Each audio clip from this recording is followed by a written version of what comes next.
Standing on the manicured grass of a place built for comfort and power, one man chose a different path, raising his voice not for himself, but for the quiet heart of the place and the people who made it run. Before we dive in, leave a comment, "God bless America," for blessings. We love hearing from our viewers. A really beautiful golf club. Not just any club, you know. One of Mr. Donald Trump's places. It's early morning, the grass is still a little damp from the sprinklers, smelling all fresh and green. The sun is just starting to really light things up, making the dew on the fairways sparkle like tiny diamonds.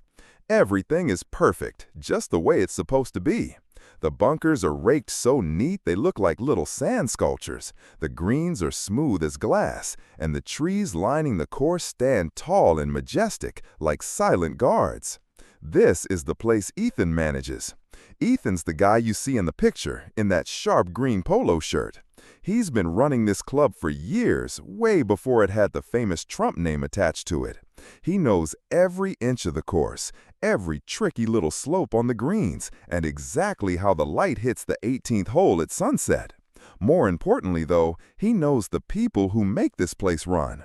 He knows Maria, who's been making the best omelets in the clubhouse kitchen for over 15 years, always with a smile, even when she's been on her feet since 4 a.m. He knows Carlos, who's part of the grounds crew, who treats the grass like it's his own garden, fixing anything that's out of place with a quiet dedication. He knows Sarah at the front desk, who remembers every member's name and their kids' birthdays. These aren't just employees to Ethan, they're his team, like a big, slightly crazy work family.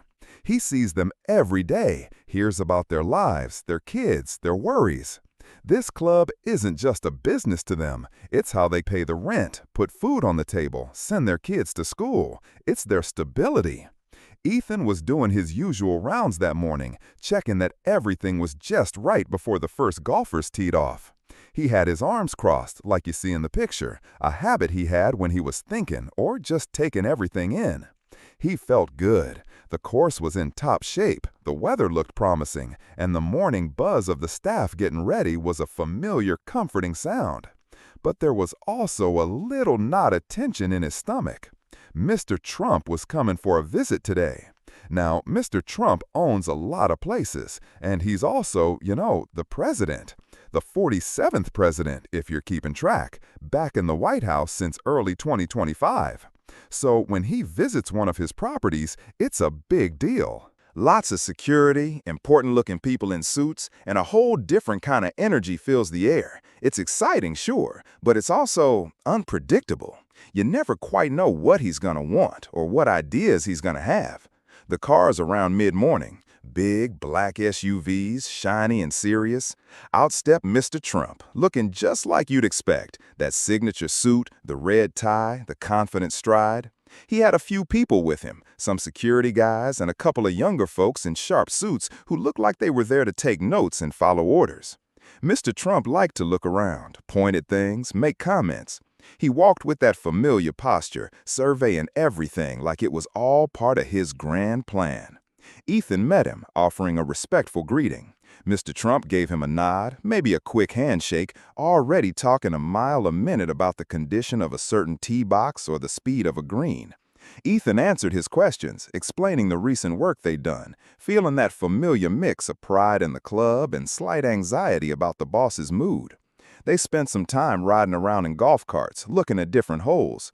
Mr. Trump was talking about the upcoming season, about bringing in more high-profile events, about making the club even more exclusive, more profitable, the best.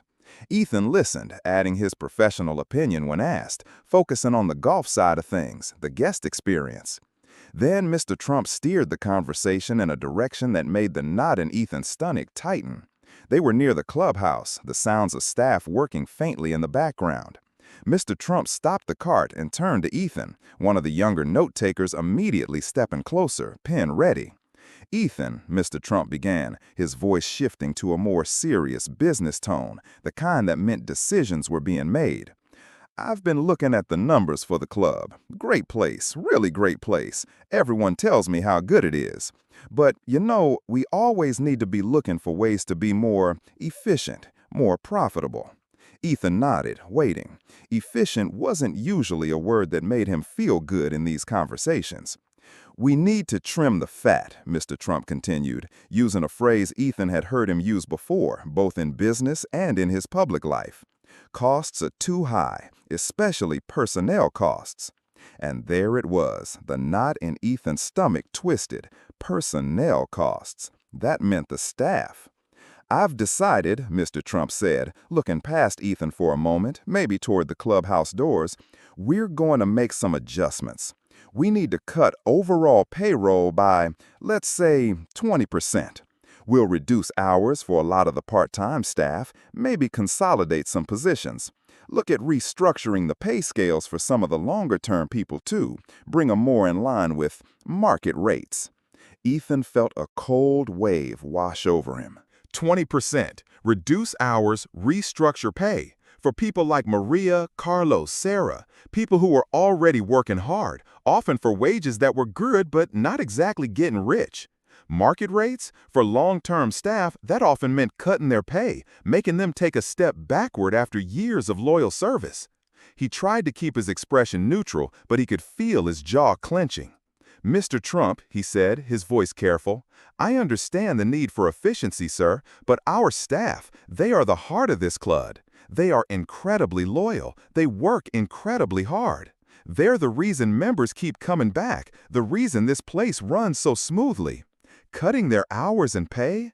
He paused, searching for the right words, words that would convey the impact without sounding disrespectful. It would hit them very hard, sir. These are people with families, with bills."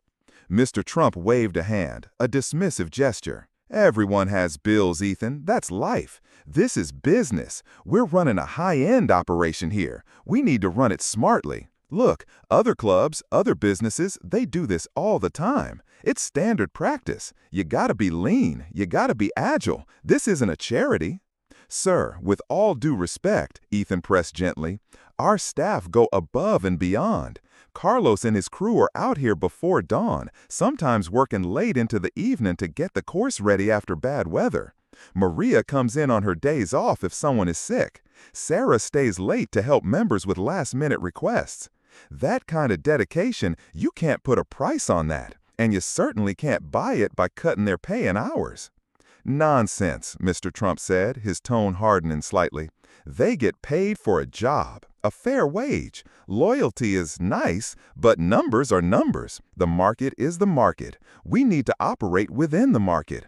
My operations team has looked at the numbers. This is what needs to be done. It's smart business." He tapped a finger on the note-taker's pad, which was already filling up.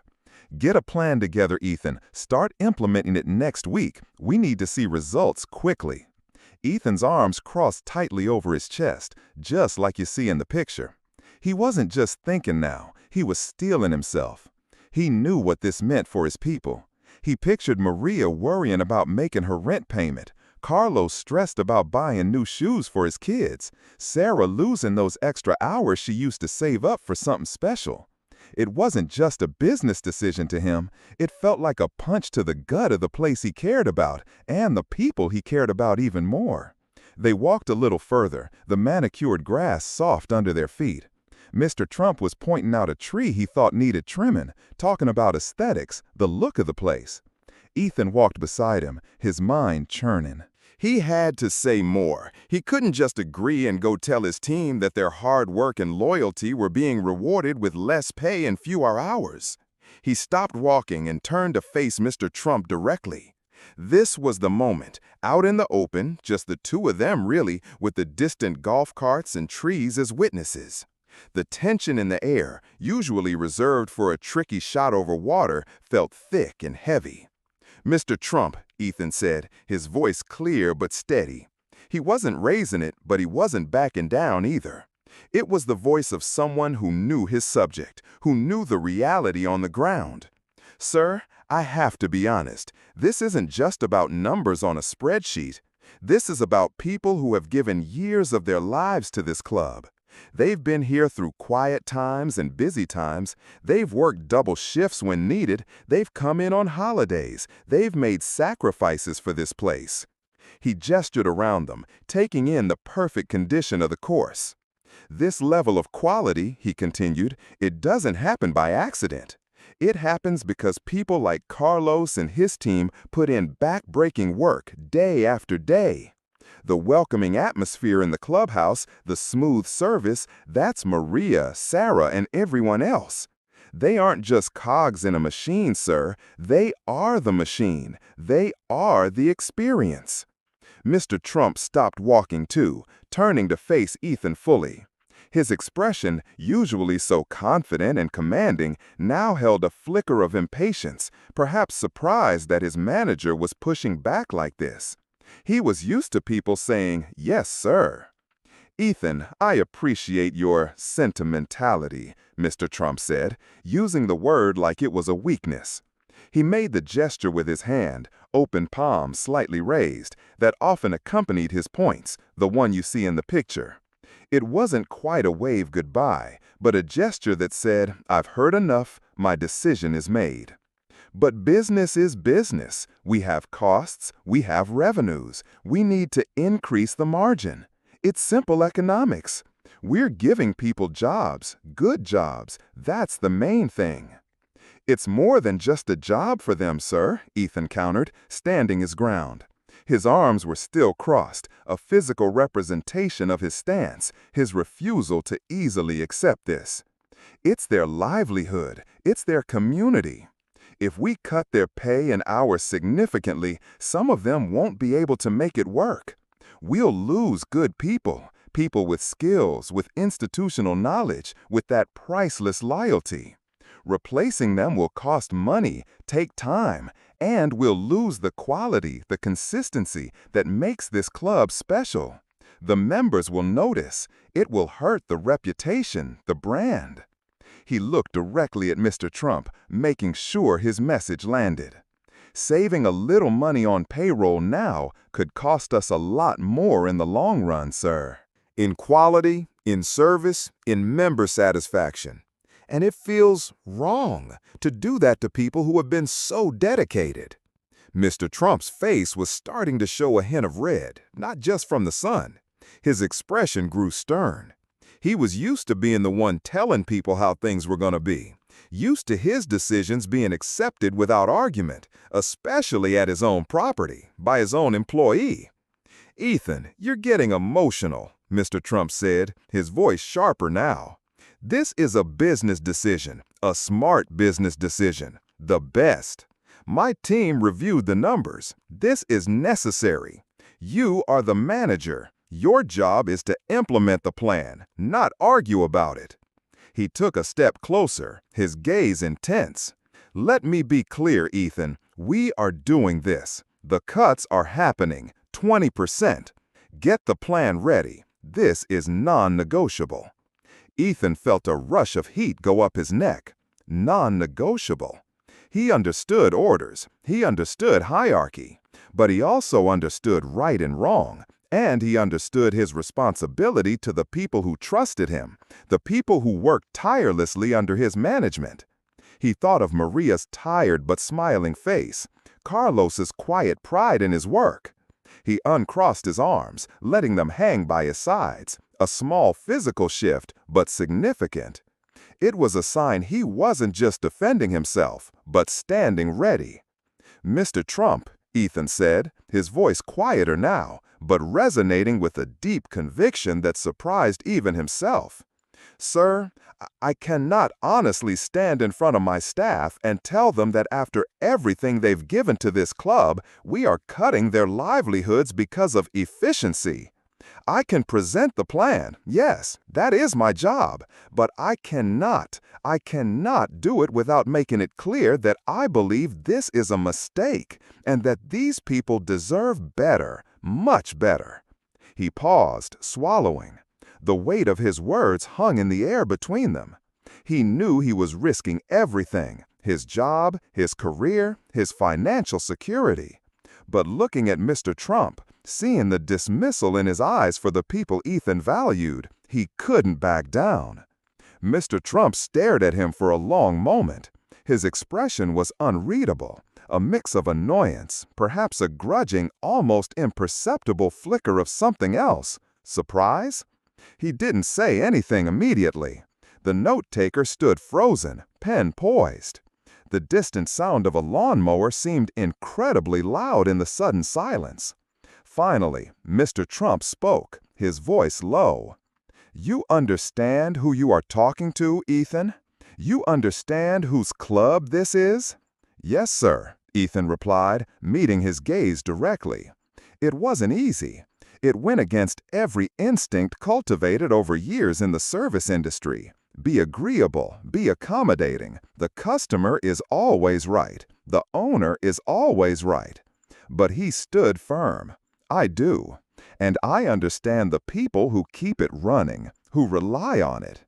Mr. Trump didn't yell. He didn't storm off immediately. He just stood there for another few seconds looking at Ethan. Then, slowly, deliberately, he turned away. He didn't say, "You're fired." He didn't say, "Okay, I'll reconsider." He didn't say anything at all about it. He just turned, walked back towards the waiting golf cart, and got in. The note-taker scrambled to follow. "Let's go look at the 12th hole," Mr. Trump said, his voice back to discussing the course as if the conversation with Ethan about the staff had never happened or was already finished business in his mind. Ethan stood alone on the green fairway, watching the cart drive away.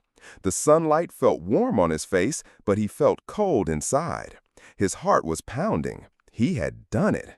He had stood up to Mr. Donald Trump, the President of the United States, his boss, the owner of the club, and told him he thought his plan was wrong, that his people deserved better. What would happen next? He had no idea. Would he get a call later telling him not to come in tomorrow? Would Mr. Trump simply ignore what he said and order the cuts anyway, expecting Ethan to implement them? Would there be some other consequence? He didn't know. The day, which had started so perfectly, was now hanging in the air, unresolved, tense. He had spoken his truth, stood up for his team. That felt right. But the uncertainty of the future for him and for the staff was a heavy weight. He looked back towards the clubhouse, where Maria was probably setting up the breakfast buffet, Carlos was maybe finishing trimming around a sprinkler head, and Sarah was getting ready to check in the morning golfers. They were all working, doing their jobs, counting on things being stable. Ethan took a deep breath of the crisp, green-smelling air. He had done what he felt he had to do. Now, he just had to wait and see what tomorrow would bring. He wasn't sure if he had changed Mr. Trump's mind, or if he had just sealed his own fate. But he knew he could look his staff in the eye, and maybe, just maybe, that was enough. Wow, that was a moment, right? Standing up like that. What do you think about what happened? Do you think Ethan did the right thing, or do you think Mr. Trump was right to focus on the business side of things? Let us know your thoughts in the comments below. And hey, if you enjoyed this story and want to hear more like it, make sure to hit that subscribe button. We've got plenty more moment to share.